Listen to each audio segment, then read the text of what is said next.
You seem to me, privately, you said you seem to me kind of like me right now, which is somebody without a political home. And Sure. I felt that way. I know exactly what you're saying, just the world's lost its Yeah. mind. And I certainly would never put on somebody's team jersey anymore. Right, without a team. Yep. Right. And you know what? I like it that way because I don't want to be a part of a team. Ain't nothing changed, nothing new here to see. This ain't nothing but some political maneuvering. America. Welcome to the eulogy, eat it up. It's called political buffoonery. Hey there, everybody, and welcome to This Week in DUMBmocracy, where we showcase some of the dumbest newsmakers of the week. Bill Maher has been literally everywhere this week promoting his new book on various different networks. He's been on CNN, he's been on The View, he's been on Megyn Kelly's show on Sirius XM, he's even been on Fox News, he went on Gutfeld, for goodness sakes. And if you go on social media, you'll see various clips from the left and from the right all dunking on Bill Maher for one reason or another about this issue or that topic, whatever. Now, if you come here to this channel for that, you're going to be a little disappointed. I mean, don't get me wrong, we're going to be doing some talking about what he says and some reacting to that, but really, there's a larger discussion here about what Bill Maher is doing that I think we all need to have. What am I talking about? We're going to go through it in this video, but before we do, please subscribe to the channel, hit that notification bell so you never miss another show. And if you like what you're seeing here in this or any other video on this little political channel, I want you guys to smash that thumbs up button, like, comment, share the show with your friends, all that really, really good stuff, because all that helps out the channel by feeding the YouTube algorithm. Let's feed this baby. As always, thank you guys so much for all that you do to help grow the channel. I really appreciate it. We're about 120 subscribers or so before we hit 2,000. I can't believe we're here already.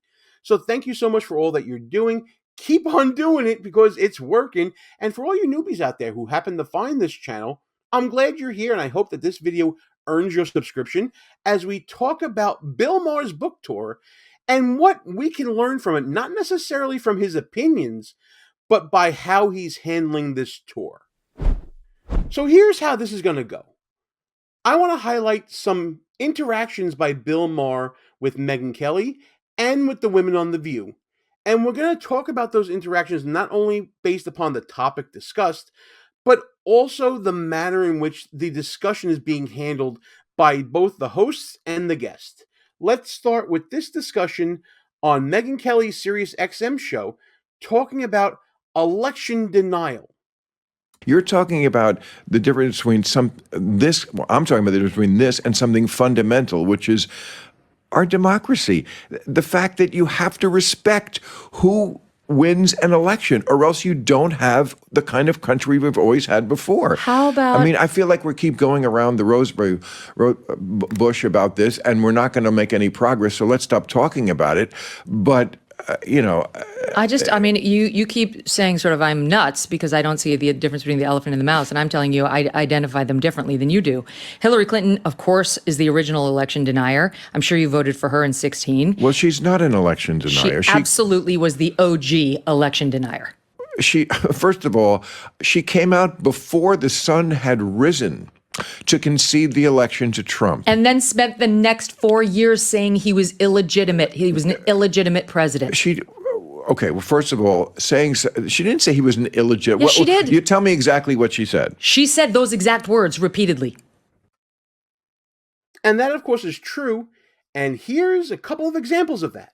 Flashback. I believe he knows he's an illegitimate president. He knows that there were a bunch of different reasons why the election turned out the way it did. Jane, it was like applying for a job and getting 66 million letters of recommendation and losing to a corrupt human tornado. And so I know that he knows that this wasn't on the level. I think it's also critical to understand that, as I've been telling candidates who have come to see me, you can run the best campaign, you can even become the nominee, and you can have the election stolen from you. End of flashback. So here's the first lesson we can learn from Bill Maher's book tour. Political buffoonery is often born in political bubbles. Bill Maher is a seemingly intelligent guy. He writes books. He has thoughts on all types of issues, many of them thoughtful, many of them pretty buffoonish. And when he's buffoonish, it can all be traced back to being in his leftist liberal bubble.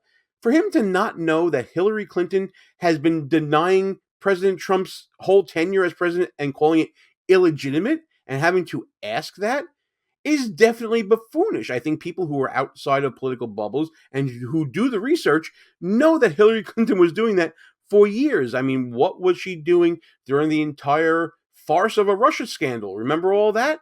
Everybody should remember that. Don't memory hole it. Pepperidge Farm remembers. But Bill Maher is exhibiting incredulity at Megyn Kelly's even mention that Hillary Clinton didn't concede the election or was denying the results of the election, when I think that should be pretty much common knowledge and given, especially because there's so much evidence of it out there.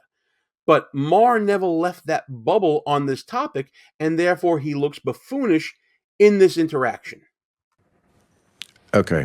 I mean, she conceded the election. Whether you're interpreting her disappointment at losing it as the same thing as Trump not conceding it, I don't know if that's where you're getting it from. But again, it's a tremendous false equivalency.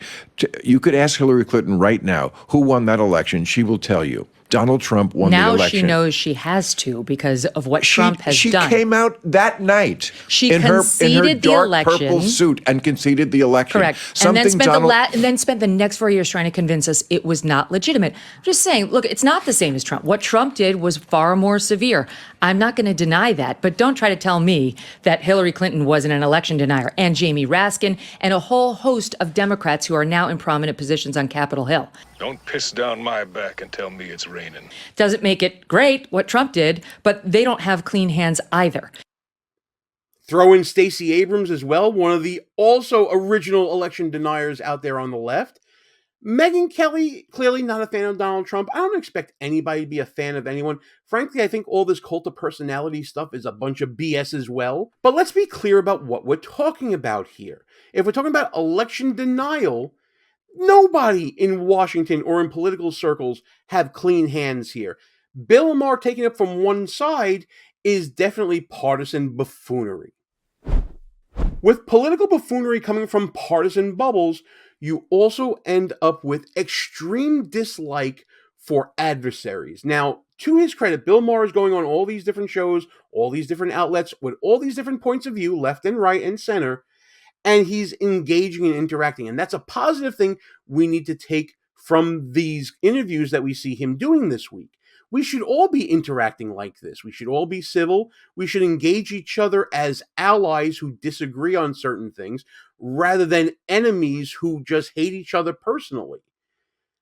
An example of Bill Maher hating personally comes from this interaction with Megyn Kelly talking about what happened on J6, and you can see the Trump derangement syndrome coming out of Bill Maher here. I mean, so what do you think is going to happen? Well, I know one thing I can guarantee will happen is that Trump will say he won, whether he won or lost. I agree with that. Well, that's not a good thing for America, no, is it? I agree with I think that too. on January 20th, 2025, he'll show up at the White House, whether he's invited or not. And I don't think that's going to be good. He's gonna bomb in if he lost? Yes. Oh, yeah. Bomb is a word I wouldn't even throw around lightly. Oh, stop it. He's not going to do that. Right. Like there was never an attack on the Capitol, Megan. Oh, I hear you. But he's that not going to show up at the inauguration. Like they didn't show up at the Capitol and break windows and knock down doors. So I'm going to stop here for a moment to bring up another lesson we can learn from Bill Maher's book tour. And that is never create boogeymen in politics. Do you hear what Bill Maher is saying? How using the word bombing is a little strong, and don't take it out of the realm of possibilities that may happen if Donald Trump doesn't win in 2024? Never vilify your enemies to the point of making them boogeymen, because then you sound like a buffoon. You sound like an idiot when you do that. Keep it grounded in reality. You can dislike someone's policies. You can dislike someone's personality. But it shouldn't shade your view of life and reality and political reality, especially because then you go off on these tangents and you take things to this level of extremities that normal people, the normies out there in politics, the so-called independent vote, the undecideds out there, will basically be turned off by what you're saying. There may be some merit to some people in what Bill Maher is saying about the danger to democracy. I tend to disagree with that when it comes to this election. I think that Donald Trump peaceably left power in 2020, and why wouldn't that happen again in 2024 if he loses here? I just don't see why everyone has Trump living in their head rent-free so much to the point where he is the second coming of that bad man from WW2. It goes to these extremes and it colors your reason. It turns your reasoning sour. It poisons your thoughts. As you'll see here, as the topic transitions to the difference between Bill Maher's views on J6 and Megyn Kelly's views. And kill cops and chase. They didn't do that. And they didn't break windows. They didn't knock kill down cops. They of course did. No, they didn't. Who did? They died of natural causes that day? Yeah, nobody died that day. Cops. No.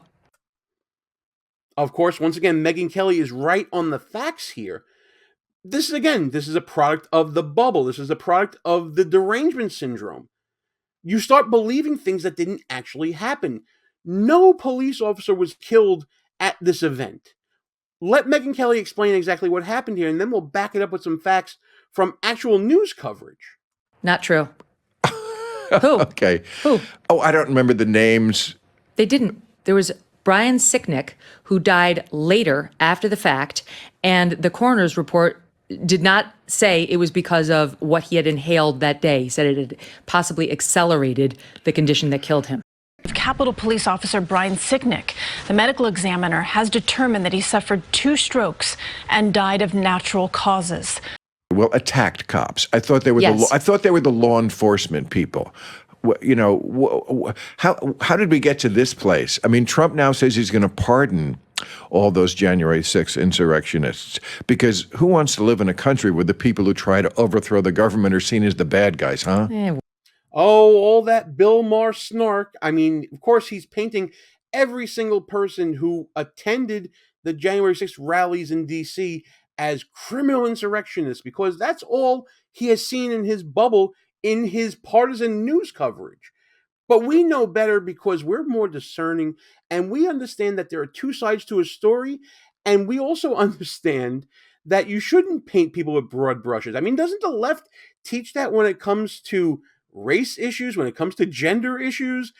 Isn't this supposed to be the party of DEI, where we're supposed to have, diversity, equity, inclusion? Where's the inclusion here, Bill, for these people who disagree with your political views that peacefully attended protests on that day? Weren't insurrectionists, Bill. They weren't. They were a bunch of numbskulls. They chased that's so stupid. They chased duly elected representatives out of the building and wanted to hang the vice president for certifying the election. That's not an insurrection? The people who engaged in violent acts or actually made threats along those lines are all being prosecuted appropriately. And I've said repeatedly, I hope they get the book thrown at them, and they've had it. So that's but not. You're so upset about the entrapment that happened of the Muslims after 9/11. How about the entrapment that happened to some of those J6 protesters? Wait. Wait. Let's go back to what I'm upset about with the Muslims. That we talked about after 9/11 and the feds getting involved, saying, "Don't you want to?" Yeah. So entrapment. They weren't Muslims. They were just guys.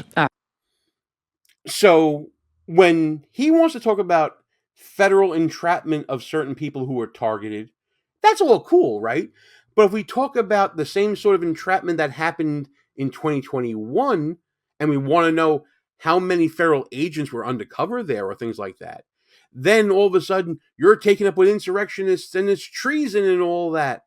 Do you see the difference in the equivalency? Megyn Kelly's trying to show Bill Maher, you know what?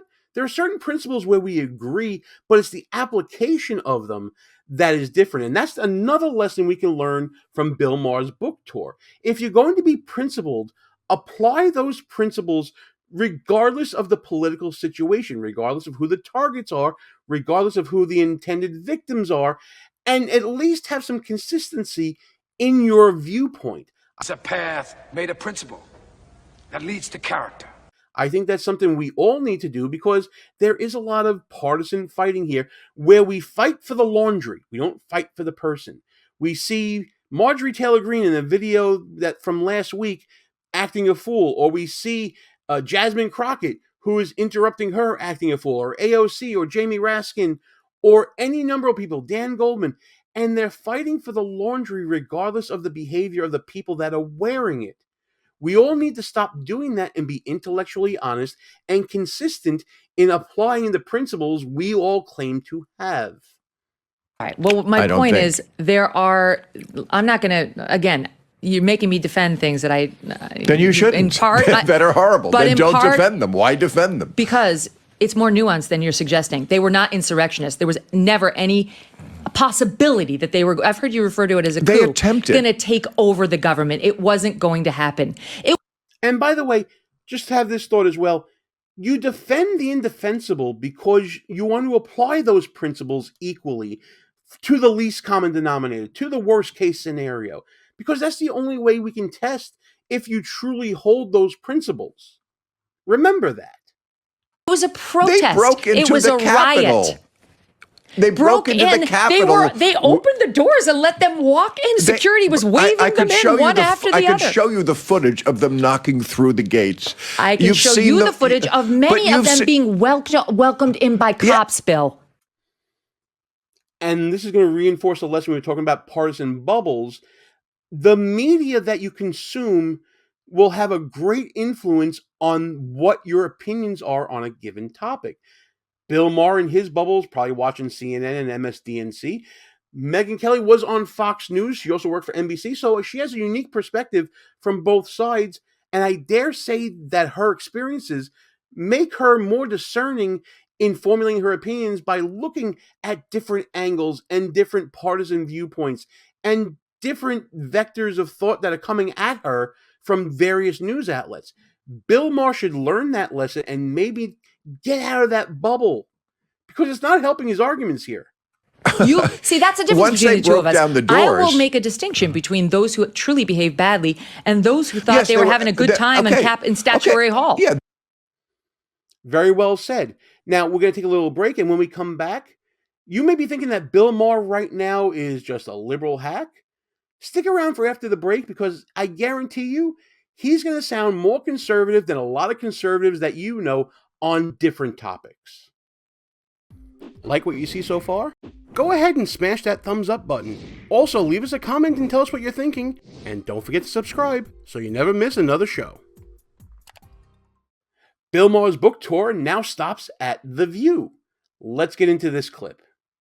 Well, I had a different question, but it struck me that in the first segment you used the term woke, and you said that woke is what was sort of ruining everything. And I know that you're... No, I didn't say ruining everything. I said that's why Trump could get reelected. That's why Trump could get reelected. Yeah. So the term woke has been, in my view, co-opted by the right and weaponized and bastardized. And so I was surprised to hear you use the term, because historically, as you know, because I think you're quite brilliant, that woke is a word used by the black community to note that we must be aware of social injustices. But words and migrate. So why is that a bad thing? It's not a bad thing, and originally that was absolutely a great thing. Alert to injustice. Who's not for that? But words do migrate. Now, I'll use any term you want.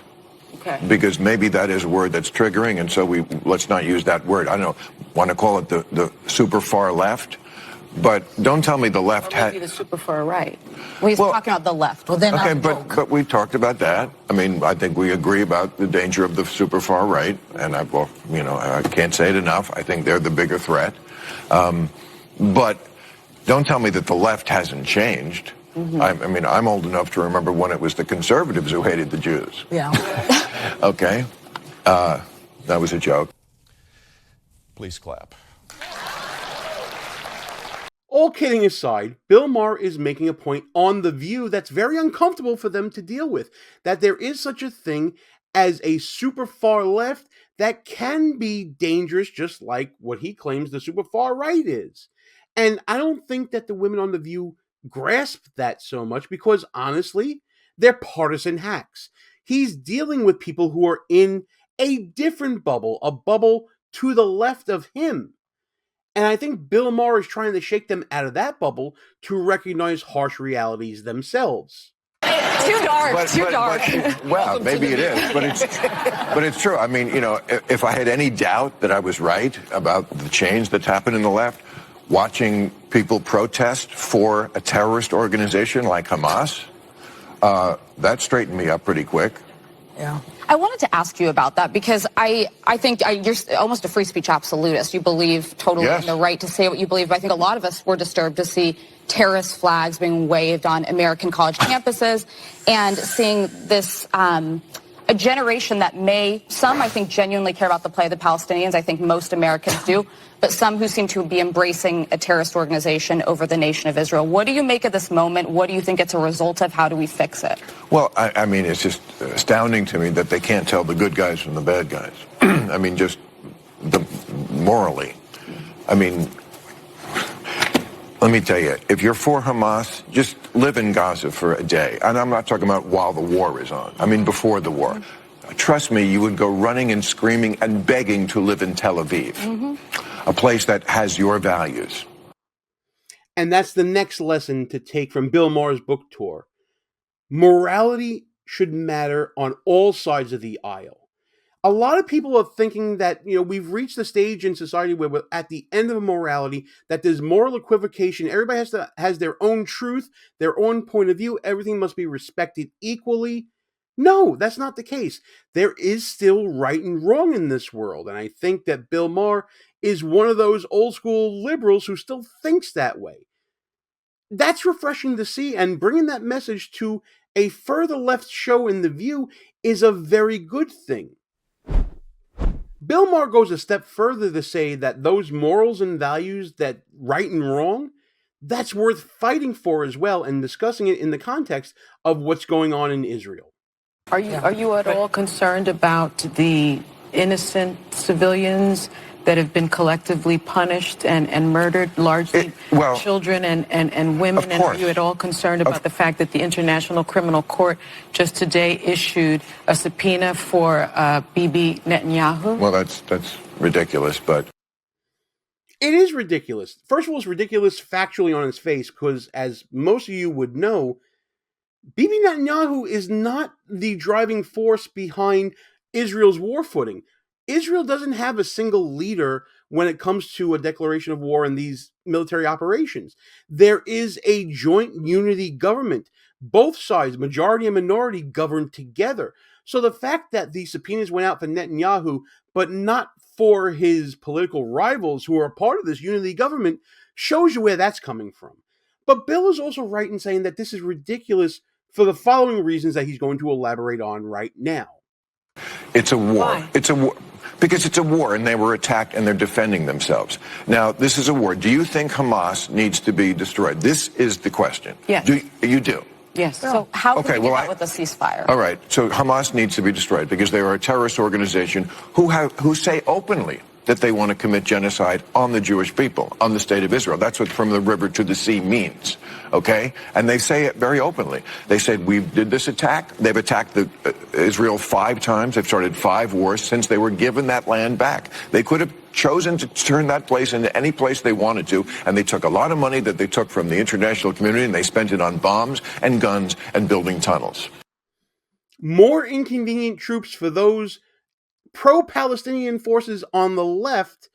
Bill Maher is certainly not one of them. He's been a vocal supporter of Israel, even though he's an atheist, and that's pretty interesting too, don't you think?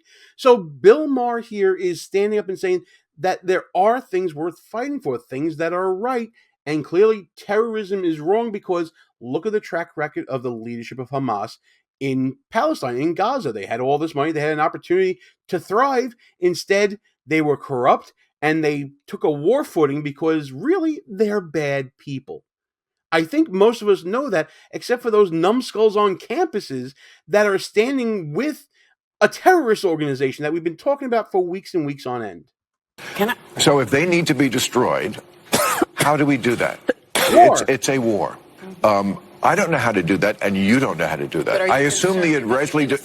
Of course, everybody is, but that's what happens in a war. Here's a way to stop that. Stop attacking Israel. The crowd was stunned there. They were stunned into silence. There was a bit of a reaction there between the clapping and all of that. There's a clear demarcation of right and wrong from Bill Maher that he's willing to stand up for. He's willing to talk about these inconvenient truths to his own side. These are admirable qualities of everyone. I think that we need to do that as well in our own lives. We need to confront those inconvenient truths about our own political leanings and our own political ideologies and talk about them with those around us, maybe even those in our bubbles or in bubbles on the other sides of us, whether it be left or right. This is a very good thing. Confront all these issues because there is such a thing as morality. Bill Maher is doing a great job here in this interview. And by the way, when you think about what he's saying about Israel and Hamas, can you think of a more conservative stance than what he's saying?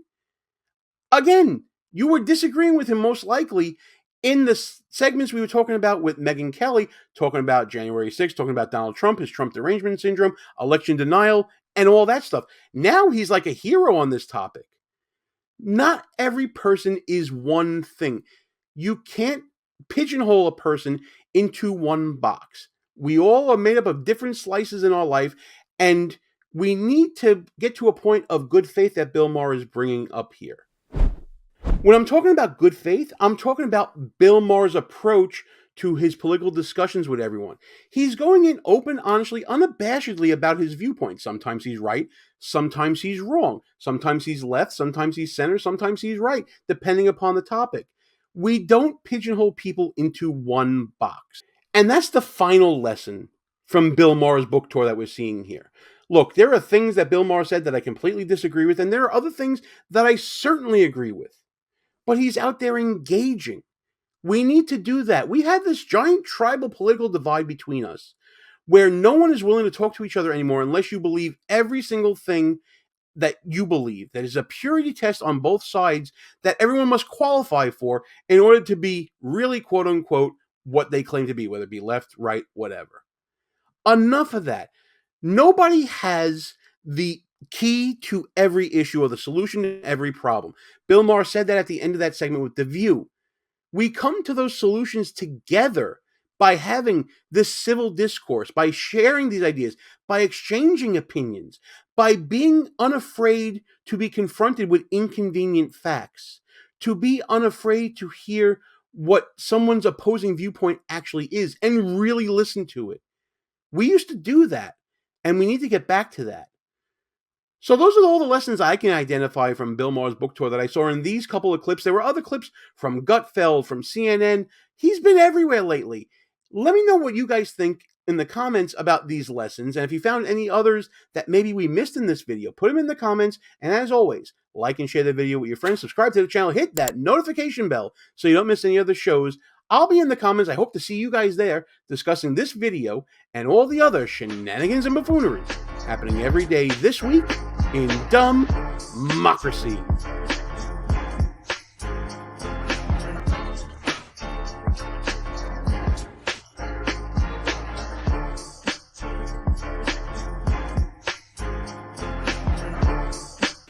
All views and opinions expressed here are not necessarily of the mainstream media and may offend some listeners. It's called political buffoonery.